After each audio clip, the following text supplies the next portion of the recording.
Bharatiya Janata party 400 पार का जो नारा दिया है, निश्चित रूप से हम 400 पार कर रहे हैं।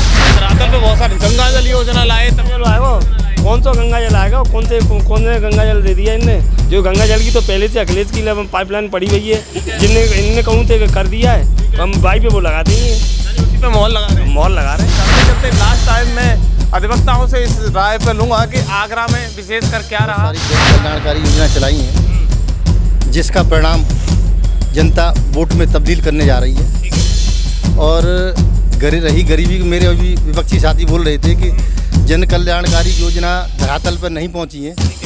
जो हमारी इतनी अनगिनत योजनाएं मेरी उंगलियों में जो घटने पड़े हुए हैं, जैसे उससे भी अधिक योजना उन्होंने धरातल पर चालू की है। जैसे मुद्दा अहम रहने वाले बीजेपी सरकार 400 पार करेगी, 400 पार कर रही है, करेगी भारतीय जनता पार्टी या ये 10 साल की सरकार में, डबल इंजन की सरकार में कोई धरातल पर काम नहीं किया है। और मेरा मानना तो है इन लोगों ने 400 पार का जो नारा दिया है वो 400 पार का नारा जीत का नहीं है। इन्होंने जो कहा है वो 400 पार का नारा दिया है। लोकसभा चुनाव के तीसरे फेज का चुनाव चर्चा जो भी है वो बंद हो चुकी है, चुनाव प्रसार बंद हो चुका है, प्रत्याशी अब आराम में है, लेकिन इंटरनल प्रचार सबका चल रहा है। इस बार जनता का क्या रुझान रहा ये हमने खबर एक्सपर्ट पर दिखाने की कोशिश की है। लेकिन चलते चलते लास्ट टाइम में अधिवक्ताओं से इस राय पे लूँगा कि आगरा में विशेषकर क्या रहा, आगरा पर कौन कौन से मुद्दे हावी रहे जिनको सरकार में बैठे सांसद नहीं कर पाए, या फिर कौन सा अच्छा काम किया। ये आगरा के तमाम वो अधिवक्ता हैं। मैं कैमरामैन से कहूँगा जरा दिखाए, ये अधिवक्ताओं का एक पैनल यहाँ पर बैठा हुआ है। इनसे बारी बारी से मैं जवाब लूँगा कि इन लोगों की क्या राय है, कैसा काम रहा सरकार का पिछले 10 साल में, मोदी जी किस तरीके से रहे और आने वाले कल में चुनाव कैसा रहेगा। क्योंकि ये अधिवक्ताओं का वो पैनल है जो निर्णायक भूमिका अदा करता है, न्याय की प्रक्रिया में सबसे अमल रहता है। तो मैं बारी बारी से शुरू करने की कोशिश करूँगा। तो मैं सबसे पहले आपसे शुरुआत करता हूँ, युवा हो और एक अधिवक्ता भी हो, क्या लग रहा है इस बार अहम मुद्दे क्या रहने वाले हैं? इस बार भारतीय जनता पार्टी 400 पार का जो नारा दिया है, निश्चित रूप से हम 400 पार कर रहे हैं। और मोदी जी और योगी जी की जो धरातल पर योजनाएं काम कर रही हैं, कार्यकर्ता में उत्साह है। और 400 पार का जो हमने नारा दिया, हम उस पर खरे उतरेंगे। और हमने योजना दी है गरीब तक, हर गरीब के खाते में पेंशन की योजना, किसान को किसान सम्मान निधि दी है, उज्ज्वला योजना दी है, विधवा महिलाओं को पेंशन देने का काम किया है। और हमने आवास योजना जो हमारा सुपर प्रोजेक्ट है, और आगे भी आवास योजना में जो हम विस्तार करेंगे। और हर गरीब को घर और हर घर को नल की योजना भी हमारी कारगर सिद्ध हो रही है। और गंगा जल आगरा में आ चुका है और घर घर उसके कनेक्शन बांटे जाएंगे। अच्छा, ऐसा क्यों लग रहा है भाजपा इतनी कॉन्फिडेंस में कैसे हो गई कि 400 पार करेंगे? क्या करेंगे? ईवीएम हैक करेंगे? क्या करेंगे? कैसे करेंगे 400 पार? क्या ओनली तुम्हारे ही वोट पड़ेंगे और किसी के वोट नहीं पड़ेंगे? ईवीएम वाली बात मैं आपको बता दूं, ईवीएम का माननीय सुप्रीम कोर्ट में भी मुद्दा था और सुप्रीम कोर्ट में रिट डालने वालों को सुप्रीम कोर्ट ने भी फटकार लगाई है। वो कोई भी लॉजिक नहीं दे पाए हैं जिससे ईवीएम हैक हो सकता है। ऐसा कोई भी लॉजिक नहीं मिला है जिससे ईवीएम को हैक किया जा सकता। अब इतनी बड़ी आबादी पर आप बिना ईवीएम के चुनाव को कैसे संभव कर सकते हैं? इसमें हमारे अन्ना हजारे जो सामाजिक कार्यकर्ता हैं उनने भी कहा था कि ईवीएम से बैलेट पे लौटना पीछे लौटना है, आगे बढ़ना नहीं है। तो आप उनकी बातों को भी देखें। और हमारे सुप्रीम कोर्ट ने भी बार बार कहा है कि ईवीएम पर प्रश्न उठाने वाले अब सीधे कार्रवाई होगी। या तो आप लॉजिक बताइए किस तरह से। और अब की बार 400 पार है। ये 400 पार की कह रहे हैं आप? 400 हार है तुम्हारी। कैसे कह सकते हैं आपके 400 हार रहे हैं? 400 हार है कैसे कह सकते हैं? कहाँ कौन मीटिंग में चाहे जा रहे हैं, इनकी मीटिंग में कोई पहुँच रहा है? कुर्सी खाली पड़ी है कहने के। और कौन सा विकास करो इनने? वो कहते हैं धरातल पे बहुत सारी गंगा जल योजना लाए, तमिल आएगा कौन सा गंगा जल आएगा, कौन से गंगा जल दे दिया इनने। जो गंगा जल की तो पहले से अखिलेश की पाइपलाइन पड़ी हुई है, जिनने इनने कहूँ थे कर दिया है, हम बाई पे वो लगा देंगे, यानी उसी पे मोहर लगा रहे हैं। बस काम खत्म। धरातल पे ये कहते हैं कि हमने गरीबों को खाने पीने के लिए गरीबों को कौन राशन फ्री और शासन फ्री। इसका मतलब क्या है? शासन का मतलब शासन को ये है कि 2 किलो दे के चावल में सबको खरीदो। यानी 2 किलो चावल में बेला दिया है? बेला दिया सबको। कोई काम धरातल पर नहीं? कोई धरातल पर काम नहीं है। ऐसा आरोप लगाया जा रहा है कि धरातल पर काम नहीं है, 2 किलो चावल देके भिखारी बना दिया।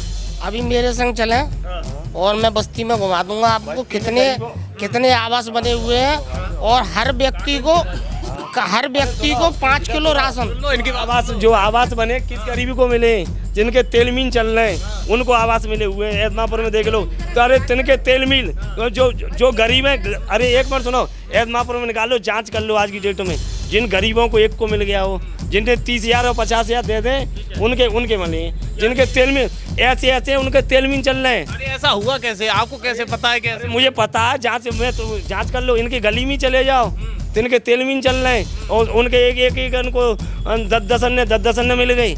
इसमें भी कोई दुर्व्यवहार? तिनके सुनो, व्यवसाय चल रहे हैं इतने बड़े बड़े, 2 3 4 5 दुकानें चल रही हैं। अच्छा, अहम मुद्दे क्या रहने वाले हैं? मैं चलते आपसे, यहाँ ये अधिवक्ताओं को तक मिल गया है, वक्ताओं को भी मिल गया। तो अच्छा, चलो, मैंने आपकी बात पे अमल किया। क्या लग रहा है इसमें कौन से अहम मुद्दे रहने वाले हैं वोट करने जाओगे तब आप? अरे जो तो हम जनता अपने आप ही हम जान रही है कि हमें गरीब अपने आप हिल रहे हैं भाई, गरीब सब हिल रहा है, परेशान है। अच्छा? हाँ, चलो मैं आगे अधिवक्ताओं से आवाज ले लेता हूँ। क्या कहेंगे आप इस बार? क्या लग रहा है मोदी सरकार का बेहतर काम रहा है या परेशान है? हमें कमाल मोदी सरकार से जुड़ती है, मतलब वोट पड़ेंगे खुलेंगे तब मालूम पड़ेंगे 400 पार होंगे 500 पार होंगे। कैसे? अरे उन्होंने पहले ही कह दिया 400 पार है, हमें को मालूम, वो जुड़ती कोई सरकार तो जुड़ती है। ना आपसे जवाब ले लूंगा। आज जांच करवा लो, गरीब को एक को मिल गए, अमीरों को सबको मिल गया है। जो आपने कह दिया कि मैं जो कह रहा हूँ, तुम पत्रकार हो, आज जांच करवा लो जाए एक अधिकारी पे पूरे एदमापुर में, और एक गरीब को मिल गए तो इनके तेल मिल चल रहे हैं, उनके आवास बने हुए हैं। मैं तो ये कह रहा हूँ सबकी जांच कराई जाए। आपको नहीं लगता सरकार ने धरातल पर काम किया है? मैं कुछ मालूम, वोट जनता वोट डालेगी, खुलेंगे तो मालूम 400 पार होंगे या 300 नहीं रह जाएंगे, तो सभी पार कर जाएंगे। जगह 200 पार क्या मालूम जनता की, हमें अपनी मालूम ना, अपनी मालूम है, अपनी ना मालूम है, तुम्हें कुछ नहीं मालूम? नहीं मालूम क्या हो रहा है। चलो कोई बात नहीं, मैं आपसे राय लेता हूँ। क्या नाम है आपका और क्या कहेंगे आप, कैसा रहेगा चुनाव? मैं ब्रजमोहन त्यागी एडवोकेट। जी। हमारे यशस्वी प्रधानमंत्री मोदी जी ने बहुत सारी जन कल्याणकारी योजना चलाई हैं, जिसका परिणाम जनता वोट में तब्दील करने जा रही है। ठीक है। और रही गरीबी, मेरे अभी विपक्षी साथी बोल रहे थे कि जन कल्याणकारी योजना धरातल पर नहीं पहुंची है। ठीक है। जो हमारी इतनी अनगिनत योजनाएं मेरी उंगलियों में जो घटने पड़े हुए हैं, ठीक है, जैसे उससे भी अधिक योजना उन्होंने धरातल पर चालू की हैं। जैसे किसानों के लिए सम्मान निधि योजना, जो 6,000 रुपये सीड के लिए मिलते हैं, इसके साथ ड्रिप एंड इरिगेशन सिस्टम, जो टपक सिंचाई योजना, जिसमें किसान को अंडरग्राउंड पाइपलाइन की योजना मिलती है। जो जागरूक हैं उनको प्राप्त किया है, कई किसानों ने इनको लिया है। इसके साथ साथ जो महिला हैं उन्होंने जो उज्ज्वला योजना, प्रधानमंत्री उज्ज्वला योजना, जिनको गैस मिल रही है, जो गैस के लिए हम लोग इधर उधर भागते थे कि सिलेंडर के लिए कि कई 15 दिन लग जाते थे, आज फ़ोन लगाए तुरंत सिलेंडर उपलब्ध हो जाता है। सिलेंडर मिल जाता है? नहीं, सिलेंडर मिल जाए तो आपको कितने का आ रहा है अभी समय बताओ सिलेंडर का? प्रधानमंत्री उज्ज्वला योजना के अंदर सब्सिडी दे करके गरीब को रियायत दी जा रही है और सिलेंडर 300 रुपये सस्ता आ रहा है। सब्सिडी कितने की दी जा रही है? 300 रुपये की। 850 को हो गए, यानी सिलेंडर में भी हो गए या नहीं हो गए। सही साथ साथ इसके साथ साथ अटल पेंशन योजना और उसके साथ साथ ये प्रधानमंत्री जनधन योजना और इसके साथ साथ मैं आपको योजना बता रहा हूँ जो धरातल पर जन कल्याणकारी योजना चलाई गई है। और ये वृद्धावस्था योजना और जो गंगा जल योजना। कौन सी योजना नहीं मिल रही है? एक भी नहीं मिल रही है। सब जो किसानों के लिए और व्यापारियों के लिए जो जीएसटी, बहुत सारे कानून ऐसे थे। जीएसटी से फायदा रहा है? जीएसटी तो इतना फायदा हो गया, इनके सारे व्यवसाय इतने चल रहे बढ़िया, इतना चल रहे हैं आपके? नहीं, मैं तो एक किसान आदमी हूँ और देखो व्यवसाय जो कई तरह के टैक्स दिए जाते थे, उसमें एक ही टैक्स देना पड़ रहा है व्यापारियों को, जिससे सरकार ने फायदा किया है। सरकार ने जनता का फायदा किया है और उसी का परिणाम है कि जनता। मैं एक आपसे राय रखूंगा, आपके यहाँ से प्रोफेसर एसपी सिंह बघेल जी यहाँ के न्यायिक मंत्री रहे, आपको नहीं लगता है कि यहाँ हाई कोर्ट होना चाहिए था आगरा में, वो क्यों नहीं हुआ? हाँ, ये आपने महत्वपूर्ण प्रश्न पूछा एसपी सिंह बघेल जी के बारे में। ये सही बात है कि बघेल जी ने हमारे क्षेत्र में इतना विकास कार्य नहीं किया, और विकास कार्य लास्ट टाइम पर एक योजना लेके आए जो गंगा जल योजना, लेकिन भविष्य में हम लोग उनसे नाराजगी है, लेकिन वोट हम बीजेपी को ही देंगे और आप उनसे आशा करते हैं कि भविष्य में एतमादपुर क्षेत्र के लिए विकास की योजनाएं लागू करें जिससे जनता दुखी ना रहे। ठीक है, क्या नाम भैया आपका? Ram Sunny Nishad advocate. Okay, advocate ji, क्या लग रहा है इस बार सरकार में इम्प्रूवमेंट देख रहे हो या सरकार वही देख रहे हो या अलग चेंजिंग देख वो तो वोटिंग होने के बाद ही इलेक्शन खुलेगा, रिजल्ट आएगा जब ही पता चलेगा। जनता का अपना गुप्त मत है, रहे हो? ठीक है, जैसे उसको लगेगा। मन करा, अब क्या बनाया आपने, किन मुद्दों पर आप वोट करने जाओ? जैसे महंगाई, इस बार महंगाई मुद्दों में लगाम तो नहीं लगा पाई सरकार, और युवाओं के लिए रोजगार का भी मसला रहा है, रोजगार नहीं मिल पाया। सिलेंडर वगैरह, महंगाई तो रही है, महंगाई पर लगाम, रोजगार कम मिला है। और अधिवक्ताओं के लिए तो कोई मामला आया ही नहीं, जो कि विधि में न्याय मंत्री रहे थे सांसद जी हमारे SP सिंह बघेल इसके जी। अलावा क्या लगता है यहाँ गुंडागिरी जो होती थी, दिन दहाड़े लूट कांड होते थे? लगाम लगी है, गुंडागर्दी पर लगाम लगी है। कुछ काम तो अच्छे हुए हैं, लेकिन महंगाई पर थोड़ी सी लगाम नहीं लगा पाए। नहीं लगा पाए। क्या नाम भैया, कैसे? कुमार कुशवाहा। वकील से आप? हाँ जी। क्या कहेंगे आप, क्या मुद्दा है हम रहने वाले? बीजेपी सरकार 400 पार करेगी। 400 पार कर रही है? करेगी करेगी। कैसे करेगी बताइएगा। एक तरफ कह रहे हैं कि जनता को कुछ नहीं दिया, किसानों के लिए उन्होंने सम्मान निधि चलाई और बेरोजगारों के लिए उन्होंने रोजगार दिया।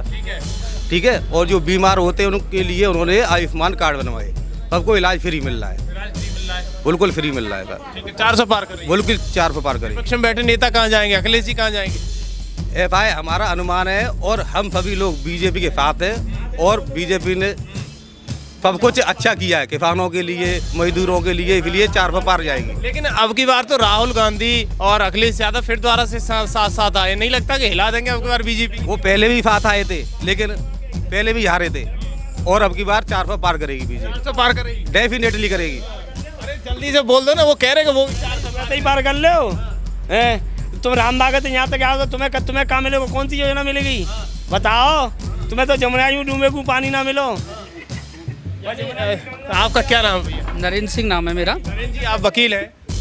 यहाँ पर जो धरातल पर जो काम किए गए हैं भारतीय जनता पार्टी या ये 10 साल की सरकार में, डबल इंजन की सरकार में, कोई धरातल पर काम नहीं किया है। और मेरा मानना तो है इन लोगों ने 400 पार का जो नारा दिया है, वो 400 पार का नारा जीत का नहीं है। इन्होंने जो कहा है वो 400 हार का नारा दिया है, और यहाँ 400 सीटें हारने जा रही है भारतीय जनता पार्टी, और धरातल पर कोई काम नहीं किया। पिछली बार यहाँ जो चुनाव लड़ रहे प्रोफेसर SP सिंह बघेल जी ने वादा किया था कि मैं आगरा में हाई कोर्ट की बेंच स्थापित करेंगे, लेकिन वो वादा ही रहा, ढकोसला रहा, उस पर कोई आज तक की डेट में काम नहीं किया। और ये और इनको बता दूं कि प्रोफेसर SP सिंह बघेल जी ने जो हाई कोर्ट की बेंच के लिए कोई काम किया, और जबकि ये विधि न्याय मंत्री भी रहे थे, इन्होंने इस मामले में कोई एक एप्लीकेशन नहीं फाइल की, एक एप्लीकेशन भी नहीं कही कि यहाँ हाई कोर्ट की बेंच। हमारे मुवक्किल को अगर लोअर कोर्ट से कोई मुकदमा हार भी जाता है, हाई कोर्ट में करना होता है, वो पैसे के अभाव में वो वहाँ तक नहीं जा पाता, और कोई इनकी कल्याणकारी योजनाएं नहीं चल रही हैं। धरातल पर सब ढकोसला हैं, और उज्ज्वला योजना, चाहे इनका गैस सिलेंडर आज जो 400 रुपये में मिलता था, आज 1200 रुपये में हो गया। तमाम सारी ऐसी योजनाएं, किसान को जो 50 किलो DAP मिलती थी वो 45 किलो हो गई। कोई ऐसा कार्य नहीं है जो इन्होंने, जो कल्याणकारी योजना, जब बहन कुमारी मायावती जी की उत्तर प्रदेश में सरकार रही थी 2007-12 में, तब सावित्रीबाई कल्याणकारी योजना थी, और आप दिल्ली से आगरा तक केवल 2.5 घंटे में फर्रा टेदार उड़ के आ सकते हैं। और फिर जब आप यानी आगरा से लखनऊ के लिए जाते हैं तो 3 घंटे में पहुंच जाते हैं। ऐसी जो कल्याणकारी योजना मायावती की सरकार में रही थी, पुनः मायावती सरकार पुनः वापस हो रही है, बहन जी प्रधानमंत्री बनने जा रही है। क्या नाम है दादा? जितेंद्र यादव। जी, क्या कहेंगे आप, इस बार प्रधानमंत्री मोदी बन रहे हैं या फिर सरकार बदल रही है? बीजेपी की सीटें तो कम आएगी, लेकिन बीजेपी सरकार बनाएगी, क्योंकि इस समय बीजेपी मजबूत है, लेकिन विपक्ष भी बढ़ेगा। ठीक है, विपक्ष की सीटें भी बढ़ेंगी पहले से। नाम क्या बताया आपने? जितेंद्र यादव जी। हाँ जी।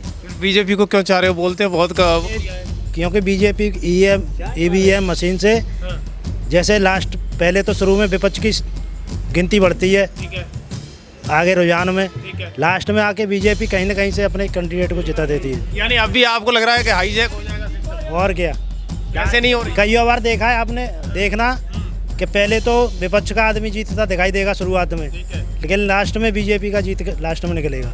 यानी बीजेपी लास्ट मशीन में गड़बड़ी है। से तो इतना विश्वास नहीं है कि सही चल रहा है। एक न एक ईवीएम मशीन बचा के रखते हैं वो, कि कहीं न कहीं से जिता दे। ये बताइएगा, इतने 10 साल में प्रधानमंत्री मोदी का काम दिखा है? काम तो हर सरकार करती है, कोई भी सरकार बनेगी वो अपने काम तो करेगी। ठीक है। सरकार किसी की भी बन जाए वो काम नहीं करेगी सरकार जनता के लिए, तो हर सरकार काम करती है, कोई दूसरी बनेगी वो भी काम करेगी। ठीक है, ठीक है। दादा क्या नाम है आपका? राम बहादुर। आप वकील हैं पेशे से, क्या लगता है एक जुडिशरी सिस्टम में बैठे हुए, न्यायिक प्रक्रिया में बैठे हुए, ऐसी स्थिति में कैसे न्याय करेंगे? इस बार किसकी सरकार को बनते हुए देख रहे हैं? देखिए एक चीज़ और है कि न्याय तो जो है कि जैसे सरकार तो मोदी की बननी ही बननी है, इसमें कोई दो राय नहीं है। दूसरी बात जो है कि हम तो कही जाए कि आप वोट कहाँ देंगे, तो वोट तो हम बीजेपी को ही देंगे, कोई दूसरी बात नहीं है। अब ये कहो कि सरकार ने क्या किया, ठीक है, सरकार ने मतलब जो है कि जैसे कि विदेशन में दबाव बनाए या जो कुछ भी किया, परंतु जैसे सरकार किसानों की आय दुगनी, तो सरकार किसानों की दुगनी आय की जगह पर सरकार जो है किसानों को गड्ढे में गाड़ रही है। सबसे पहली बात तो किसान सम्मान निधि, अगर ये देखा जाए कि किसानों को कितनों को सम्मान निधि मिल रही है, क्योंकि लीगल टीम है, अगर मान लो को 100 में 40 अन्य मिल गई, 60 तो बिल्कुल बेच। चुनाव में कैसे? जहाँ इसमें ये है कि मोदी के साथ है लेकिन एसपी सिंह बघेल के साथ नहीं है, इसलिए हमारा जो क्षेत्र है और हमारे वो हैं वो साइकिल को वोट देंगे। क्या कहेंगे आप लोग इस साल? क्या लग रहा है? वैसे ये है, सरकार तो मोदी जी की बनेगी, लेकिन मेरे अंदाज से शायद एसपी सिंह की यहाँ से जीत होगी, जहाँ तक है। और बताएं, और पूछें। वैसे क्या लग रहा है, प्रधानमंत्री ने अच्छा काम किया है इंटरनेशनल लेवल पर? नहीं, काम तो खैर अच्छा किया है, ऐसी बात नहीं है। ठीक है। योगी जी कैसा काम कर रहे हैं? योगी जी भी बढ़िया काम कर रहे हैं। इस बार वापसी लग रही है? ये किसकी, प्रधानमंत्री जी की? प्रधानमंत्री। हाँ, वापसी तो संभव है, यानी आ सकती है। आ सकती है।